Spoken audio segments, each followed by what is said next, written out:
Welcome to face master. நம்ம யாரை பற்றி பார்க்க போகிறோம்னா, அதிமுகவில் பார்த்தீங்கன்னா நிறைய பேர் நீக்கப்பட்டிருக்காங்க. இப்போ குறிப்பிட்ட அன்வர் ராஜாலாம் பார்த்தீங்கன்னா எடப்பாடி பழனிசாமியால் தான் நீக்கப்பட்டிருந்தார். இப்போ அவங்களெலாம் இணைச்சிக்கிறாரு. ஓபிஎஸ் முன்னாள் முதலமைச்சராக இருந்தவர், மிக செல்வாக்கான நபர் தென் மாவட்டங்களில்.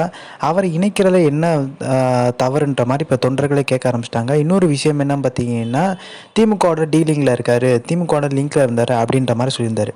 ஸோ அப்படியே இருந்தாலுமே இப்போ அவர் டீலிங்கில் இருந்தார்னா அந்த கட்சியில் சேர்ந்துருப்பார், இல்லை பிஜேபியில் சேர்ந்துருப்பார். இரட்டை இலை இனிமேல் பார்த்தீங்கன்னா அம்மா கட்சி அதிமுக 2026 வெற்றி பெறும்னு சொல்லிட்டு யார்கிட்டையும் எந்த பேட்டியும் கொடுக்காம இல்லை, அவர் தொடர்ந்து கொடுத்துட்டு தான் இருக்கார். ஸோ அப்படி திமுகவோட பயணம் பண்ணியிருக்கலாம், இல்லை பிஜேபியோட கட்சியில் இணைஞ்சிருக்கலாம். அப்படிலாம் பண்ணவே இல்லை. தொடர்ந்து அதிமுகவோட ஜெயிக்கணுன்ற குரல் தான் கொடுத்துட்ருக்காரு. ஸோ இப்போ எடப்பாடி பழனிசாமிக்கு என்ன நெருக்கடினா, தென் மாவட்டங்களில் ஓபிஎஸ்க்கு செல்வாக்கு இருக்குது, அவரையும் நீங்கள் ஏற்றுக்கணும், ஒன்றிணைந்த அதிமுக உருவாகிடும். ஸோ நார்மலாகவே பார்த்திங்கன்னா கட்சிக்குள்ளே இந்த மாதிரி பிரச்சனை வரும்.